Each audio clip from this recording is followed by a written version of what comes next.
Assalamualaikum warahmatullahi wabarakatuh. Apa kabar anak-anak? Oke, pada pertemuan keempat ini kita akan membahas tentang sederhana.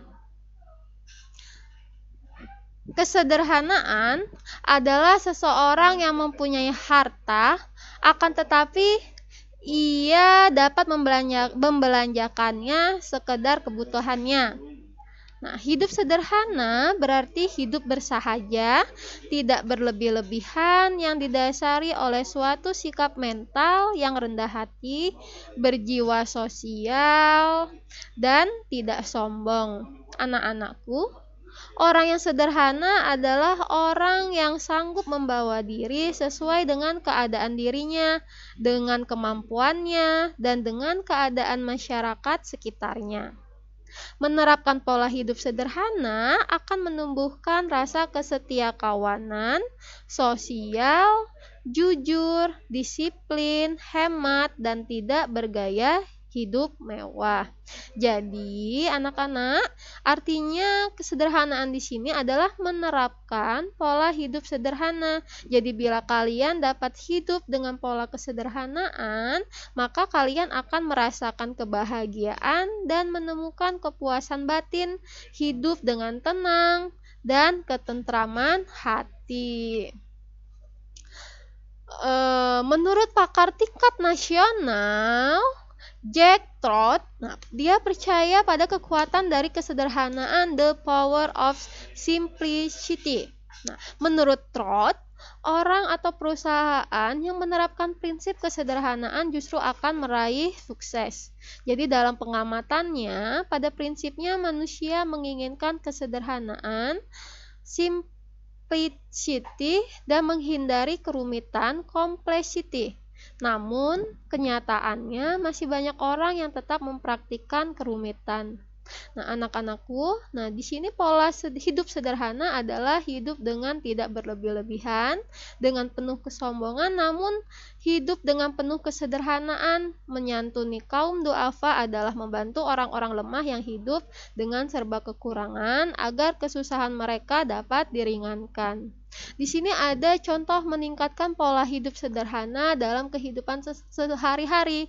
Di sini ada 3 lingkungan. Lingkungan yang pertama adalah lingkungan keluarga.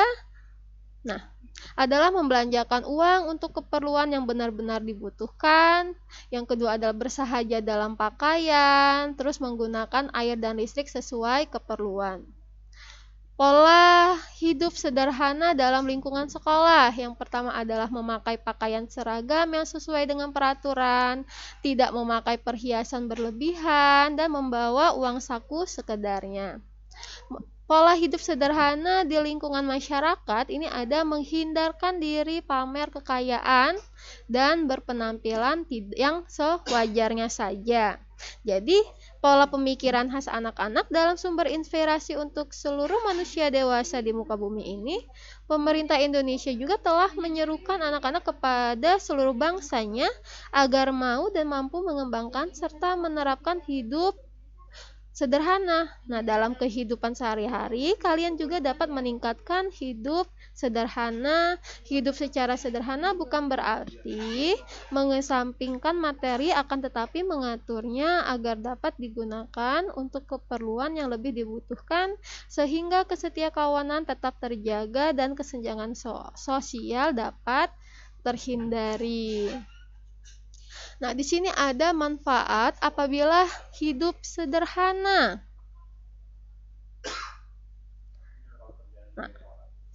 Manfaat apabila hidup sederhana. Di sini banyak ya. Ada bagi diri sendiri, dapat menyesuaikan pembelanjaan dengan kemampuan pribadi dan terhindar dari hidup boros dan bergaya hidup mewah.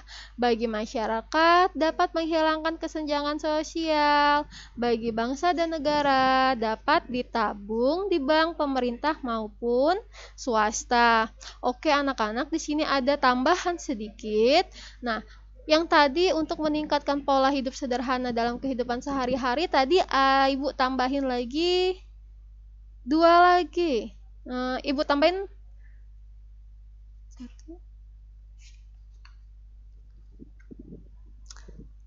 Oke, sudah ya. Nah, pada pertemuan keempat, ini ada tugas keempat. Ada 3 soal. Yang pertama adalah jelaskan pengertian sederhana. Tugas yang kedua, sebutkan contoh manfaat hidup sederhana.